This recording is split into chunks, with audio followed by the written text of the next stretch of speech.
Sharp corner form हुआ। अब कुछ और टाइप का ग्राफ में देखते हैं लॉगरिथम में। मान लीजिए ये था ग्राफ किसका, log modulus of logarithmic function का। अब अगर मान लीजिए क्वेश्चन होता कि draw the graph of fx is equals to log mod x and discuss its domain and range। तो इस बार हमको जो ग्राफ बनाना है वो लॉग में mod x का ग्राफ बनाना है। तो देखिए अगर कभी सिर्फ फंक्शन पूरे में मॉड नहीं लगा हुआ हो, सिर्फ वेरिएबल में मॉड लगा हुआ हो, तो इसका ग्राफ बनाने के लिए एक तरीका यह है कि आप सिर्फ राइट साइड का ग्राफ बनाइए और उसी का इमेज लेफ्ट साइड में बना दीजिए। जैसे देखिए हम क्या कर रहे हैं, हम लोग अभी सीखे y is equals to log x का ग्राफ बनाना। तो y is equals to log x का ग्राफ ये है, ये पॉइंट आपका कितना है 1,0, y is equals to log x. अच्छा सिर्फ हम ये ग्राफ क्यों प्लॉट किए, क्योंकि log x का जो डोमेन था वो x ग्रेटर देन 0 था। लेकिन आप इसमें सोचिए, इसमें तो आप x के प्लेस पे माइनस वाला वैल्यू भी पुट कर सकते थे, क्योंकि अगर इसमें आप -5 इधर का कोई वैल्यू पुट कर देंगे तो भी तो ये मॉड उसको +5 बना देगा। तो जो राइट साइड में ग्राफ बना उसी का जस्ट इमेज आपको लेफ्ट साइड में बनाना है। तो लेफ्ट साइड में जो इमेज फॉर्म होगा वो ये होगा। तो ये जो ग्राफ हुआ ये कंप्लीट दोनों मिला करके, और ये पॉइंट कितना हो जाएगा -1,0। तो ये जो ग्राफ बना, ये ग्राफ बना दोनों मिला करके बन गया y is equals to log mod x का। अब इसमें पहला पॉइंट जो हम लोग डिस्कस करेंगे इसका डोमेन।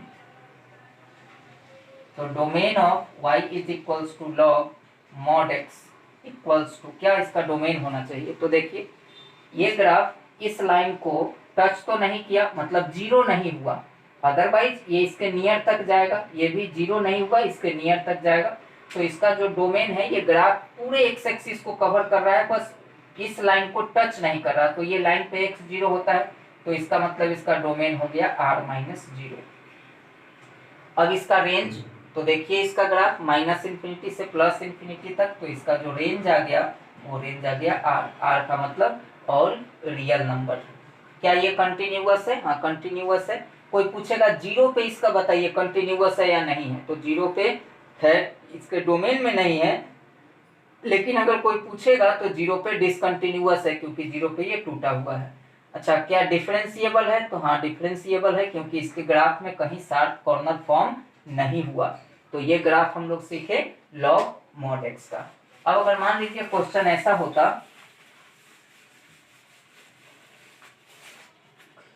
कि draw the graph of fx equals to mod log mod x, इसका ग्राफ हमको प्लॉट करना है और इसका डोमेन और रेंज डिस्कस करना है। तो इसका ग्राफ कैसे प्लॉट करेंगे? अभी हम लोग ग्राफ जो प्लॉट किए वो किसका किए थे, y is equals to log mod x का। वो ग्राफ कैसा था, एक लाइन ये था और दूसरा लाइन आपका ये था, ये ग्राफ था। और ये पॉइंट क्या था, ये x एक्सिस है, ये आपका y एक्सिस है, और ये पॉइंट था 1,0 और ये पॉइंट था -1,0, ये था।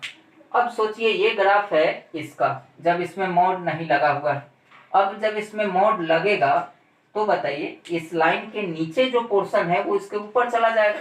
तो इसका मतलब ये हुआ कि इस पॉइंट के नीचे जो ये लाइन है ये यहाँ अब आएगा, ऐसे ये हुआ। फिर ये वाला पोर्शन जो है अब ये यहाँ आएगा, और ये दोनों पोर्शन नीचे से ये वाला लाइन आप यहाँ से रिमूव कर दीजिए। अब बताइए इसका डोमेन, ये ग्राफ हुआ किसका, तो ये ग्राफ हो गया y is equals to mod log mod x का। अब इसका पहला पॉइंट डोमेन, तो आप इसके ग्राफ में भी देख सकते हैं कि ये सिर्फ y वाले लाइन को टच नहीं किया, बाकी ये सारा x एक्सिस कवर कर रहा है, तो डोमेन हो गया r-0। अच्छा इसका रेंज क्या होता, तो रेंज होता यहाँ से ऊपर ही है, तो 0 to ∞। क्या ये कंटिन्यूअस है? कंटिन्यूअस है। 0 पे कंटिन्यूअस है? नहीं, 0 पे कंटिन्यूअस नहीं है, क्योंकि इस लाइन को ये कहीं टच नहीं कर रहा है। क्या डिफरेंशिएबल है? तो डिफरेंशिएबल है, लेकिन दो ऐसा पॉइंट है जहां डिफरेंशिएबल नहीं है। कहां कहां? एक 1 और एक -1, क्योंकि ये दोनों पॉइंट पे शार्प कॉर्नर फॉर्म हुआ। एक बार जेईई में ये क्वेश्चन पूछा था कि y is equals to mod log mod x, find the point on which function is not differentiable.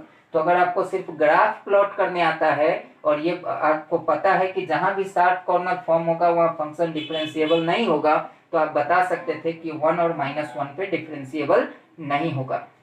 हालांकि 11th क्लास में ये ग्राफ का भी नीड नहीं है, लेकिन आसान है, आप समझ सकते हैं। बेसिकली अभी आपको ये ध्यान रखना है, log x आते ही आपके दिमाग में ये ग्राफ आना चाहिए कि ये होगा अगर जब बेस 1 से बड़ा हो, और ये होगा जब बेस 1 से छोटा हो लेकिन 0 से बड़ा हो। और इसके डोमेन फाइंड करने के लिए बस 3 बात हम लोग ध्यान रखेंगे, 90% से ज्यादा क्वेश्चन सॉल्व हो जाएगा। अगर ये लिखा हुआ है तो a 0 से बड़ा होना चाहिए, a नॉट इक्वल टू 1 होना चाहिए और b 0 से बड़ा होना चाहिए। अगर ये 3 इनइक्वलिटीज, 2 इनइक्वलिटीज और एक अनइक्वलिटी अगर आप सॉल्व कर पाते हैं तो आप इसका डोमेन फाइंड कर लेंगे।